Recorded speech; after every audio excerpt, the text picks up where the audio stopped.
So in today's video, we are going to be reviewing and unboxing this NeoBuds Pro, and I'll be sharing with you what are my thoughts and opinion with regards to its features and what you should be expecting from this bad boy.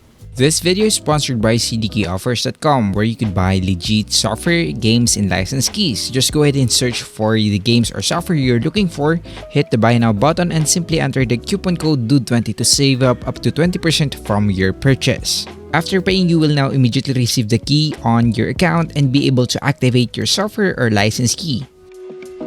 So first, let's take a look at what are actually included inside of the NeoBuds Pro.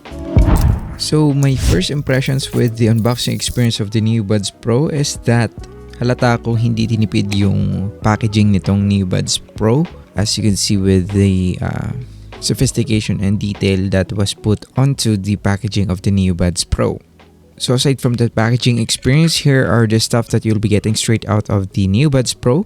So the NeoBuds Pro comes with this wide range of varying sizes of silicone earbuds that we can replace to fit the size of our ears.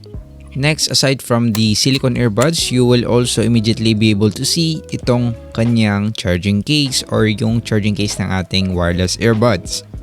And as you can see, the charging case of the NeoBuds Pro already comes with a Type-C charging port.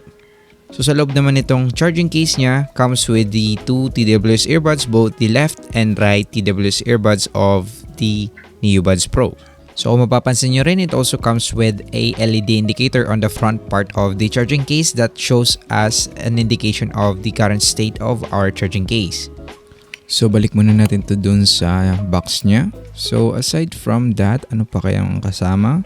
So we also get this card right here. This is just some Edifier card. Next, we also get some manual and user guides. Of course, we'll be reading this later on na lang. Next, we also get this free pouch for our wireless earbuds. So ayan.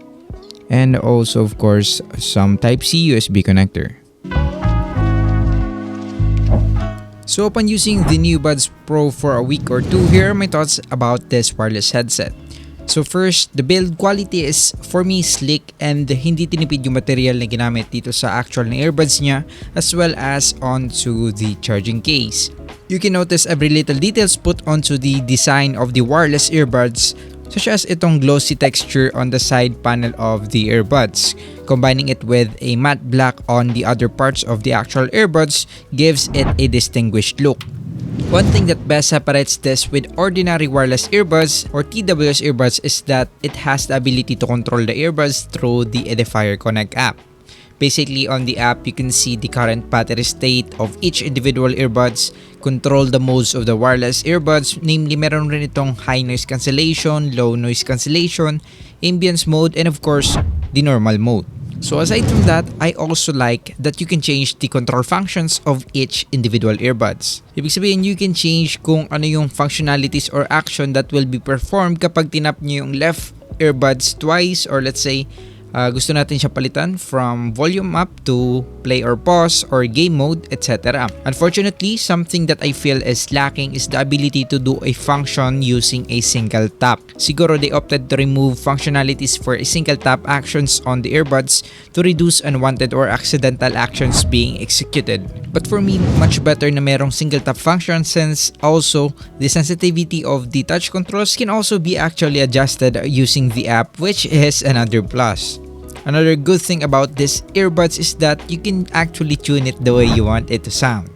You can either increase or decrease the lows or highs or even the mids of this earbuds to tune it according to your preferences, which is usually lacking onto mid to low budget TWS earbuds. It also supports high quality audio codecs to support high resolution audio over Bluetooth connections.